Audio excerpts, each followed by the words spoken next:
Cognitive science is the study of the mind. The questions we ask as cognitive scientists originated in ancient philosophy. For example, do only humans have minds? Does thought require language? Can the physical processes underlying life somehow give rise to the sensation of conscious thought? Modern cognitive scientists still grapple with these very challenging questions about the human mind. The interdisciplinary nature of our field comes from the fact that we augment our philosophical roots with three complementary scientific approaches. The first approach is the empirical study of intelligent behaviors in humans and other animals.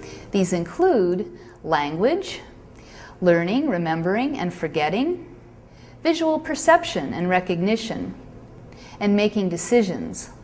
We complement the study of intelligent behaviors by research on how these behaviors are supported by the brain. To ask about the relation between brains and behaviors, cognitive neuroscientists study how blood flow, electrical activity, and other measures of brain physiology change as humans and other animals listen to language, try to recall a fact or word, look at a visual scene, or make a decision.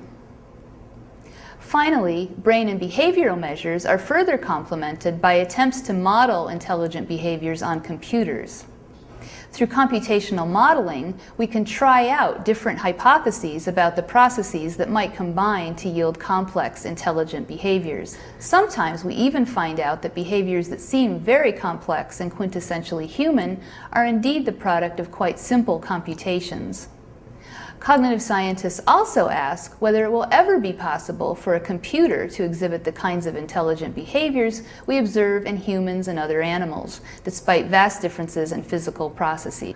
Although these questions are currently more the domain of philosophy than empirical study, cognitive science will continue to bridge the gap between enduring puzzles about the mind and scientific research. I work with a patient population who has progressive impairments of language. And increasingly it's starting to seem like those patients may also have progressive impairments of memory.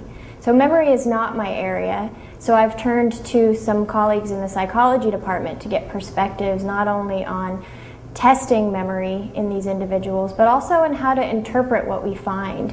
Meetings and talks that we have are really critical to bringing us all together, which I think is great, both from a research perspective and also because it gives the whole educational atmosphere more of a sense of community.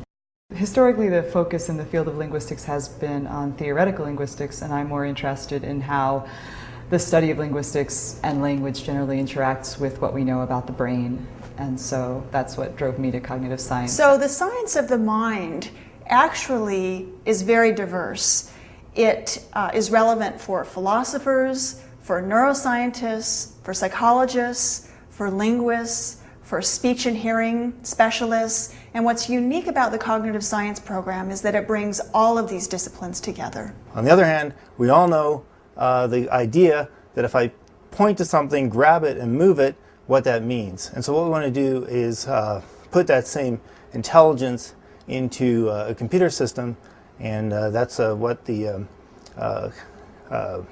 10 cameras and the several computers behind me are working on. Social insect colonies have these incredibly advanced, sophisticated communication systems. And in a way, that is similar to living in a university where managing information flow correctly is one of the most important things for the success of the group. Correct management of information flow is important both to social insects and universities or human societies. And what my work shows is that it's possible that the development of regular patterns in language may actually at base derive from exactly the same sort of underlying process that drives oil and water to separate from one another. It shows that a lot of the extraordinary patterning and interesting structures that we see in language may at some very low level result from very, very simple physical processes that are found throughout the physical world. I'm very interested in what I do. It is a passion. It occupies my mind almost 24 hours a day because I'm learning how our minds and our conscious experiences unfold from the workings of the brain.